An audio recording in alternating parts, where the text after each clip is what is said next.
With a new form of government taking shape at City Hall and every seat up for grabs, Austin voters elected 2 new City Council members on November 4th and sent 16 council candidates, plus 2 vying for Austin mayor, to runoff elections. Tonight, Beyond the Rhetoric, we sit down with the newly elected council members to hear how they will lead their districts and our city.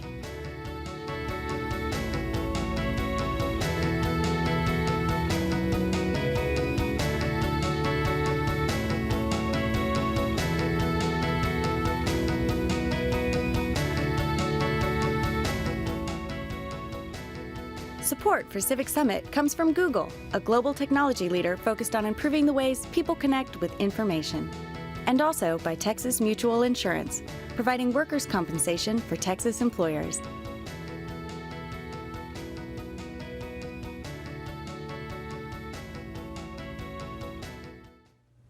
Hello, and thanks for joining us for Civic Summit, Council Member-Elect Conversation, a joint production of KLRU, Leadership Austin, KUT, and the Annette Strauss Institute for Civic Life. I'm Jennifer Staten with KUT 90.5, Austin's NPR station. Our discussion tonight is going to focus on leadership. We want to know what skills and qualities our 3 newly elected council members will bring with them to City Hall. And we invite all of you to tweet along with us. Please use the hashtag #CivicSummit. My guests this half hour won their districts outright, avoiding a runoff. Delia Garza of District 2, Ann Kitchen of District 5, which is in South Austin, and Kathy Tovo of District 9, which is downtown and central Austin. Kathy Tovo is an incumbent city council member who was facing a runoff with current councilman Chris Riley. Councilman Riley has since conceded that race, leaving Kathy Tovo the winner. Thanks to all of you for being here this evening.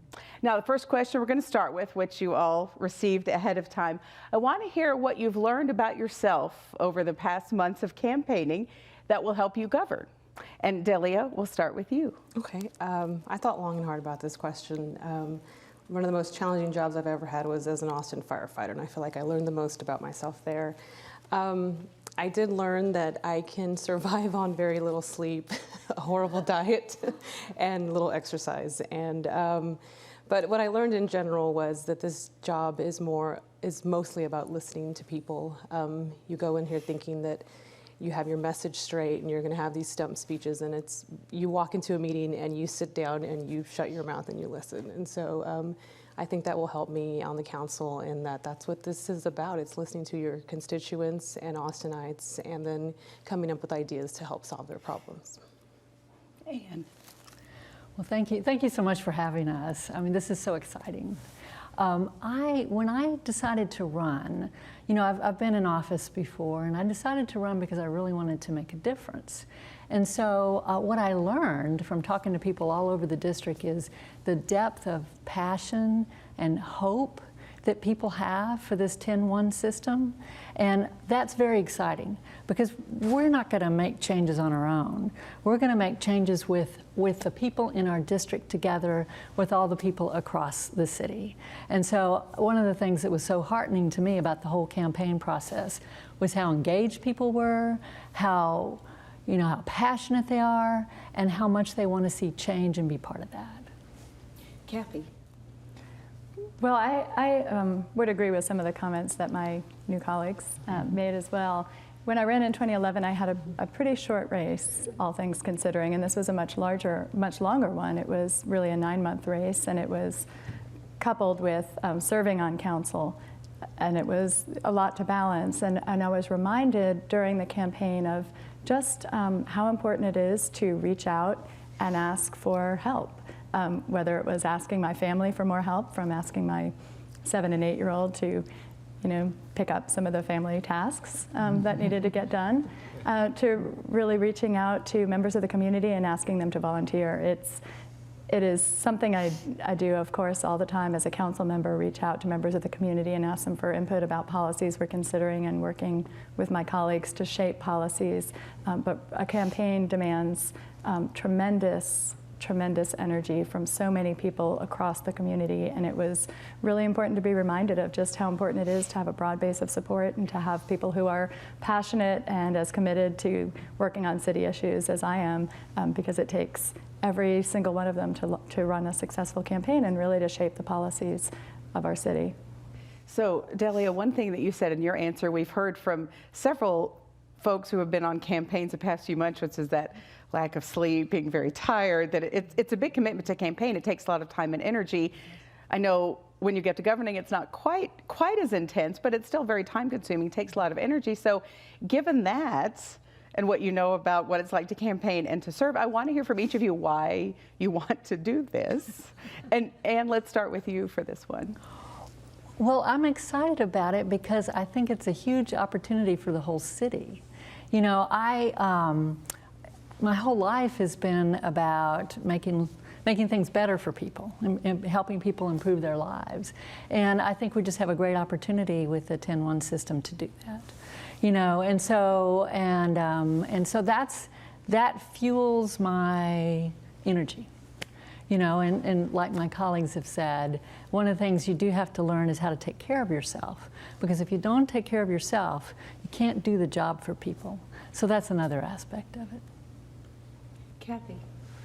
Well, I've loved nearly every minute of serving on council. It's just been an amazing privilege and an honor, and I love this community and feel that you know, we're facing a lot of great opportunities, but also some real challenges. And when I ran in 2011, I was very committed to working on issues of affordability, affordable housing, education, and those are still really pressing challenges. And I felt very compelled to step up and run for re-election because we still have a great deal of work to do in all of those areas. And I think with the new transition and with the new council, we'll have lots of ability to collaborate and really get more areas of the community involved in some of those pressing questions.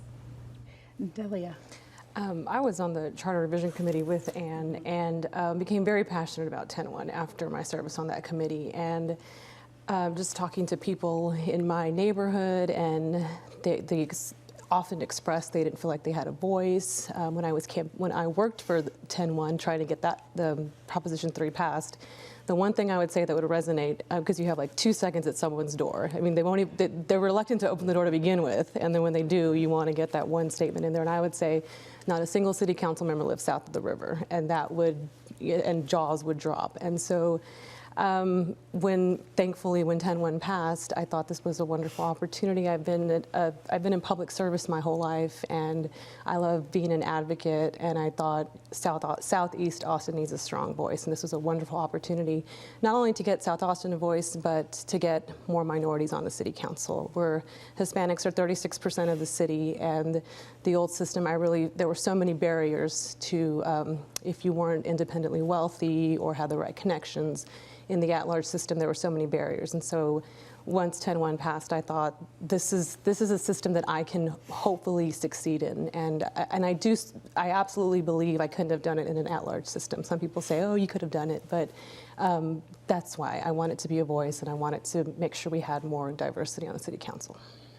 So on the stage tonight, we have about a third of the new city council, which means at least a third of the council is going to be women. It could wind up being more. We won't know that till December 16th, possibly into the morning of the 17th. And I'm just interested to hear from the three of you all how you think that makeup of the council might impact your approach to governing, your working with your colleagues, knowing that they're going to be at least 3 women, if not more, and you're going to have a mayor who's a man. So I'm just interested to hear kind of what your thoughts about those dynamics. And Kathy, if you want to start that. Well, it'll be an interesting thing to see. In the history of the Austin City Council, there have only been 16 women to serve on the 16th. And so, in one election, we will have 4, at least, 4 female council members. And so I think it's a real testament to the changes that are before us. And I don't think we know yet how it might shape the dynamics or the policies, but it is really important. When I go, I try to go talk to as many classes as invite me. And I remember talking to a group of young middle school young women, and they were amazed when they heard that there were only 16 women who had ever served on the council and only one woman had ever served as mayor. Their jaws dropped. It was so inconceivable to them growing up in this society that there wouldn't have been more women leaders. And so I think it is very important that Austin have a council that reflects, is more reflective of our society. Delia. I think it's a wonderful thing to have more women. There's so many glass ceilings that need to be broken, and this is one of them. We should be 50% of everything, but I had all male opponents, and Anne had all male opponents. I don't know how much that affected too much, but I think. I don't want to do any man bashing here, but I think women are more willing to collaborate and compromise, and I think it's a wonderful thing that for young girls to see women up there, women leaders. There's never been a female Hispanic city council member, and so I'm very humbled by having that. There were so many people that came before me that blazed this trail, and so I'm excited about the little Latinas growing up and seeing somebody that looks like them on the city council. Anne. Well, I've been fighting for women in elected office for a long time. First with the Women's Political Caucus, and then I was co-founder of Annie's List. And I believe, and also from my experience at the Capitol, I really think that women approach things differently. And of course, that's a generalization, and it's not true of all men. But in general, I would say that that women are more collaborative. Women are focused on solutions. Women tend to be less focused on status. And so I think in the new council, it's got to be collaborative. This is going to be very challenging with all of us, almost all of us being new, not all of us, but almost all of us being new. It's going to be very important that we take a collaborative approach to bring the whole city together. So this will be a new council, new arrangement, the 10-1 system. And what that means is that some of you will draw 2-year council terms. And I think most people would say that 2-year term might be a disadvantage just because it's such a short period of time.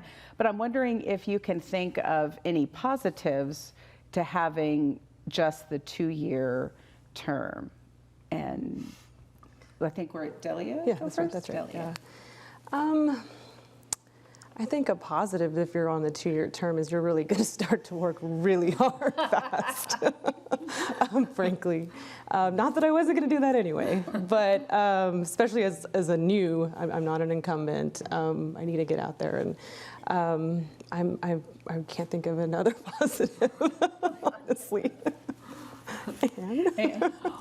Well, I think a positive is that you'll have the kind of conversation that you have in an election sooner with the public. Now, all of us are going to create those conversations with our districts. That's one of the beauties of the 10-1. But when you do an election, it's really holding you more accountable. And so from the public's perspective, I think that can be an advantage. Well, I think that's an interesting point from the public's perspective. 2 years is a very short period of time, especially when you look at how soon a campaign really needs to begin to be successful. That would really mean the council members who have 2-year terms, who draw 2-year terms, are beginning to think about running for re-election in about a year. And so, that's challenging. I guess one positive is that if they save their yard signs, they will spend less money in their re-election campaign.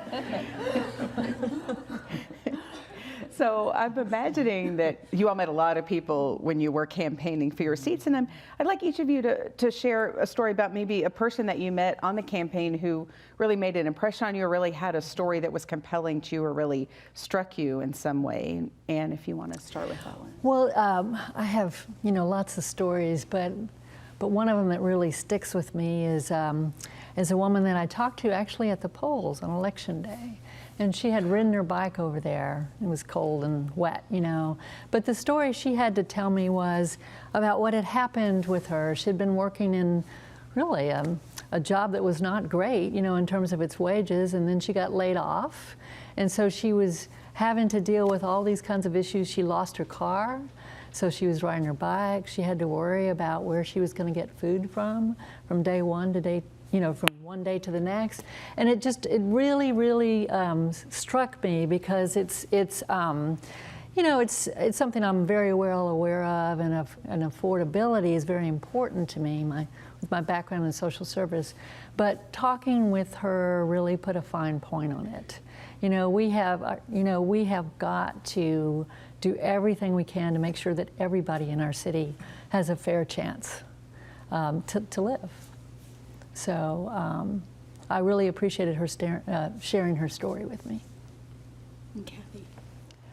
Well, the story that jumped into my mind when I was knocking on doors in one of the Central City neighborhoods, I heard lots of concerns along these lines, but I talked to one woman who had a teenage daughter. She was is a single mother, and she said she had bought her house probably 15 years ago. She is a professional, and she said, I look at my finances and I look at our increases in property taxes from month to month, and I know I can't stay here more than another year or two, and there aren't any other options within the Central City where I can live and be able to afford my taxes. And it was the kind of concern I heard really at everyone's door about the escalating costs, whether I was talking to renters who were talking about the ways their rents had increased so dramatically over the last few years, or property owners who were struggling with their taxes. But that woman was so clear about how it was going to impact the next year or two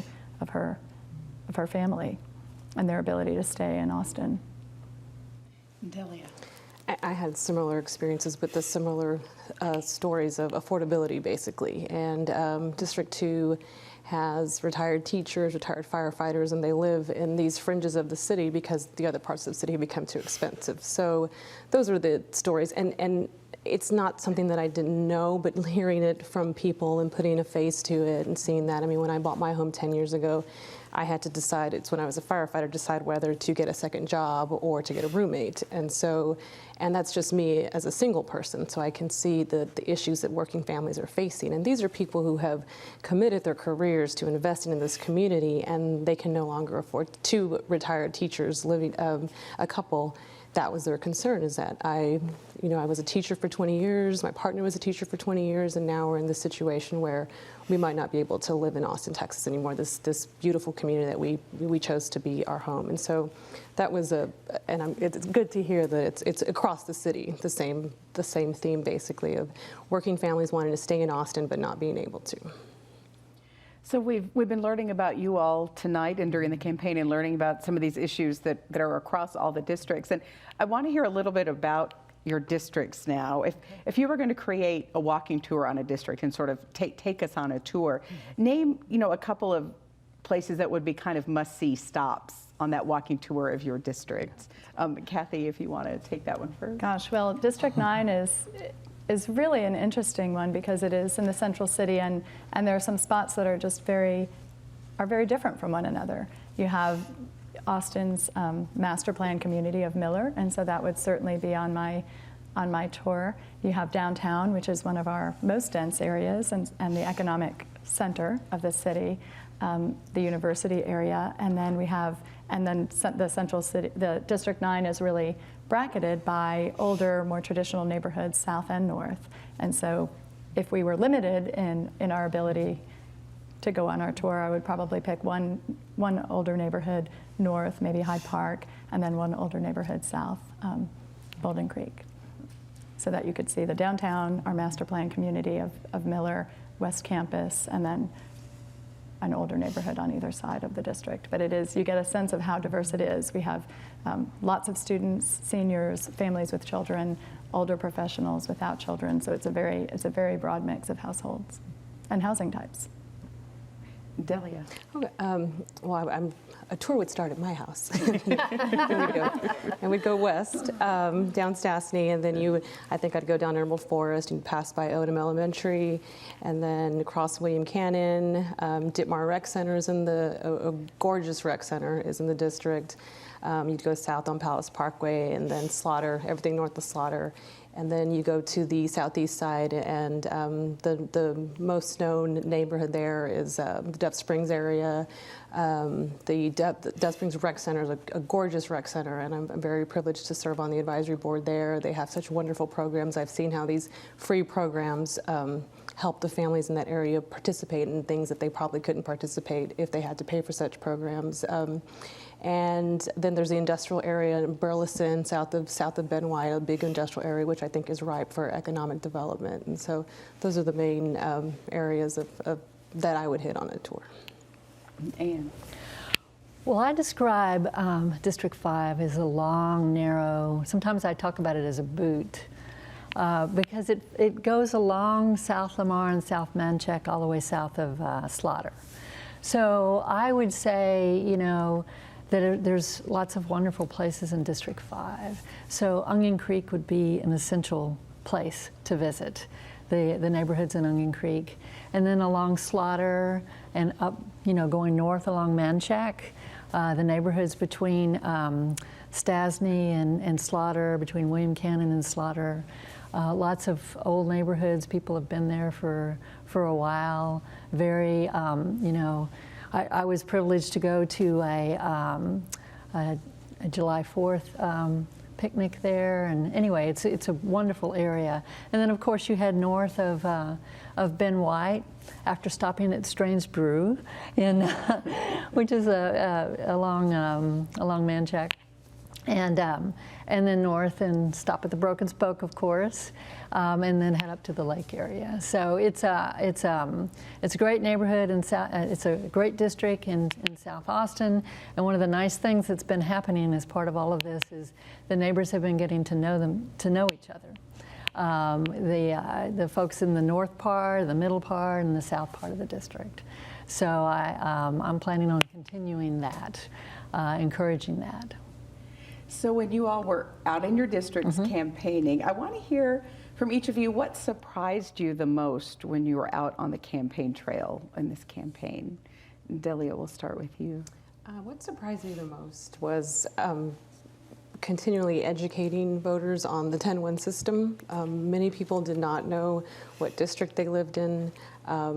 They were a little familiar with the new districts, but they didn't know what district that they lived in. And there was a Statesman story about that I was interviewed for, and I think the response from the city was that, well, we have 78 candidates, we'll let 78 candidates educate the people, and I thought that was a poor decision. I think there should have been more help in educating the public on this. I mean, this is a historic change. So that was the most surprising, is that a lot of people did not know. Towards the very end, I started, but there again, you're knocking on the same doors a lot. So I'm sure they were, oh, it's her again.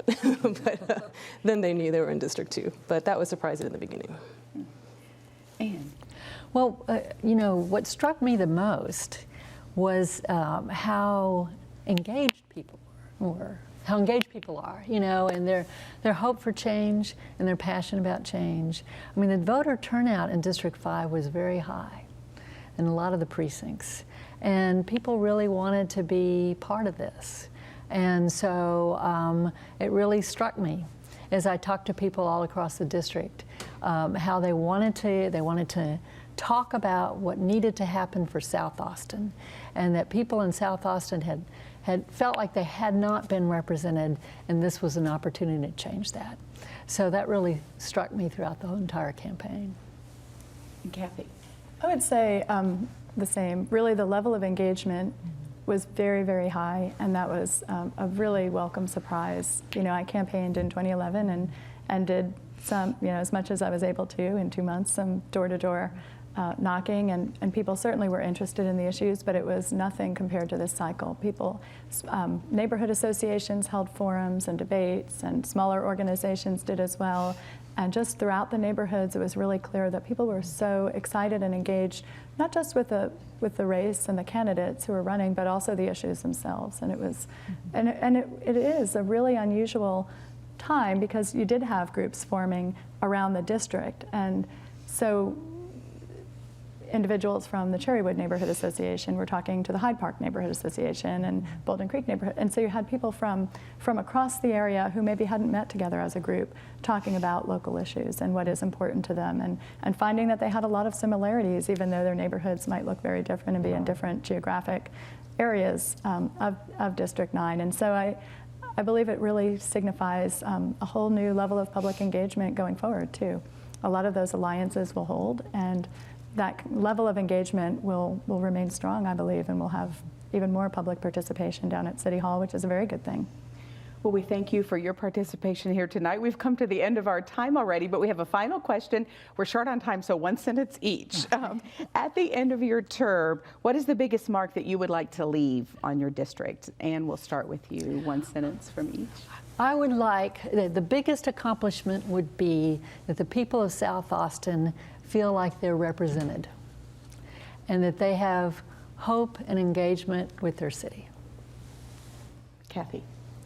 I would like to see that we've really made progress on some of the big issues that we've been talking about as a community: affordability, education, environmental sustainability, that we've really made measurable steps in all of those areas. Delia.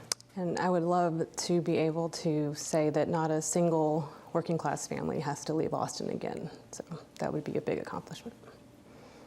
Well, we are out of time for tonight, but thanks to all of you, Delia Garza, Ann Kitchen, and Kathy Tovo.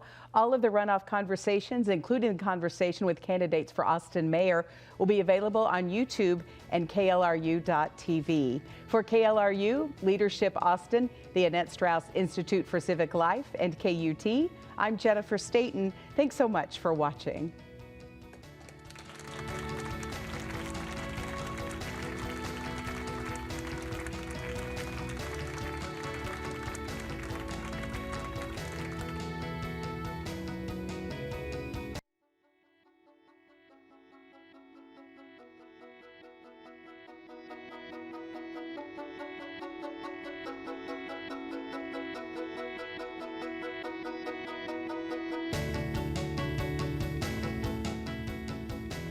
Support for Civic Summit comes from Google, a global technology leader focused on improving the ways people connect with information. And also by Texas Mutual Insurance, providing workers' compensation for Texas employers.